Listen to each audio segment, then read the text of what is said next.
What's going on, my people? Happy Wednesday. It's going to be an awesome day today. I'm actually just heading to the gym. It's 7:15, a little bit later than normal, but that's all right. Hope you're doing great. Just waiting for a few people to join here as we go live. The topic here is it's time to go to war. It's time to go to war. What am I talking about? I'm talking about the war we have to go through within ourselves to get to that next version of ourselves. So I was doing really well with my weight. I kept going to my doctor and getting the you have high cholesterol, we got to put you on statins. And no matter what I would try, cholesterol was high. But deep down inside, I knew that I wasn't doing everything I could be doing, right? So like I was still eating ice cream. I would like my slice of pizza here and there. And finally I was like, you know what? Screw this. No more.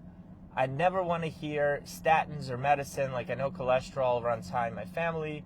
So that's no excuse. I'm going to go all in. So I went all in. Cut out complex carbs. Cut out sugars. Did great. Was doing really well. Lost a bunch of weight. Blood work, immaculate. Then we go on a trip. And sure, on the trip, it was, there's, you're in Italy, you're in Rome, there's gelato stands everywhere. You should, what's one gelato? Before I knew it, I was eating gelato once, maybe twice every single day. And definitely having pizza because, pizza in Italy is way different than pizza in America. And it's like that comfort mother effer that lives inside of us that drags us back to that whatever feels good and keeps us away from whatever doesn't feel good. But the opposite of that was when I decided I was going to train for a marathon. I hated running. Every morning was going to war with myself. Like I have to go run 8 miles. I have to go run 10 miles. I have to go run 15 miles. I have to go run 20 miles. And no matter what, because the decision was made, I had to go do it. And so what I know is there's a current version of yourself, and there's some parts of you that you probably absolutely love. There's parts of me I absolutely love. And when I look at the person as a whole, we're looking at, take a look at, if you want, Google something called the Wheel of Life, and it's going to give you like a pizza pie looking thing, and then there's like, that's what makes up the person as a whole. How happy we are about our life, about who we are. And then there you'll find things like romance and finances and job satisfaction and satisfaction about where you live and your relationships and your health. And so that kind of makes up you. I might be missing one or two things. And so there are some areas in that pie chart when I coach clients, I show them that and I say, shade it. Let's say the center is 0 and the outer is 10. Shade where you think you are, right, in each area. And you'll see some areas people are like an 8, 9, and some areas they're 1 and 2. And so that's the wheel of life. If it's not all 8s or all 10s, it's going to be a bumpy ride, right? That's kind of the concept, but it gives us an idea of where to focus on, what areas they'd like to focus on and improve in their life. So there are areas that you probably love about yourself, and there are areas that you want to improve about yourself. And what I'm here to tell you is that naturally what we want to do is we want to take the easy road to improving those areas. We want it to be comfortable. We avoid discomfort. And if you notice, nothing changes when we avoid discomfort. Every single thing that we want to achieve is going to happen in a very uncomfortable state. It's going to happen when we go to war here with the person that we are currently being that is no longer serving us. The person you became, chances are you didn't create. You were created by your environment. Think about that. How did you become who you were? You were young, you're climbing up, 1, 2 years old, you're climbing up the drawers in the kitchen, not knowing any dangers of falling and hurting yourself, and your mom runs up and grabs you and says, "Oh, sweetheart, you can hurt yourself," and she puts you down and coddles you. And right there, somewhere, it's like, oh, we can't be adventurous, we're going to hurt ourselves. a belief is made. Maybe you were born like I was in a former USSR, and there the belief is like only wealthy people, all wealthy people are corrupt. Like the only way you can get money is if you're corrupt. And you start deep down inside create this belief of, well, rich people are terrible. Why, if that's the belief you're operating from, why would you ever want to make more money and get rich? And so now you grow older, you want to have a better life, you want to make more money, but this programming inside of you about rich people is still in there. Well, you got to go to war with that self, otherwise it's going to bring you down. You got to sit down, you got to say, what's going on here? Like, why do I believe what I believe? What's the lie that I'm believing? What's true that I'm not believing right now? With your health, same thing, like going to the gym, eating healthy. Man, it is so hard for me to not eat a piece of chocolate every day. I love chocolate.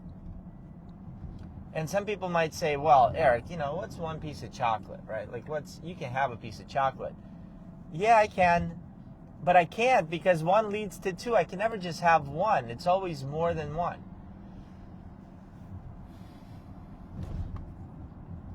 It's like that for a lot of people. So what do I have to do? I couldn't cut down on alcohol. It's almost 3 years since I've had an alcoholic drink. For those of you who have seen me and know me since my younger age, it was not atypical for us to drink a bottle of tequila in one sitting. I love drinking. I love having a drink. Love tequila. But it's poison. See, my belief before was the only way I could have fun is with drinking. The only way I can connect with my friends is through drinking. And so that's what we did. I had to go to war with that belief. I had to create a new belief that alcohol is poison. There's nothing good about that. I can have connection with my friends and be sober. Why do I need to be drunk in order to connect with my friends? Why do I need to be drunk in order to have fun? And I took those beliefs and I put them on a stand and I would just fight with myself. Oh, if you need to have a drink in your hand to seem like you fit in, all right, great. Just go get a club soda lime. It looks like a club soda tequila lime. Nobody ever knows, right? And at first I was doing that, but then I'm like drinking a bunch of club soda. I don't even like club soda. At some point I was like, what the hell are you doing, dude? Why do you care what people think, whether you're fitting in or not or having drinks or not? Like, it doesn't matter. Nobody cares. Even the drunkest friend is like, for the first 3 minutes have a drink and then realizes I'm not having a drink and he just goes on having his own fun, right? If you take anything away from this, and I appreciate you guys on this drive with me, take away that the person you became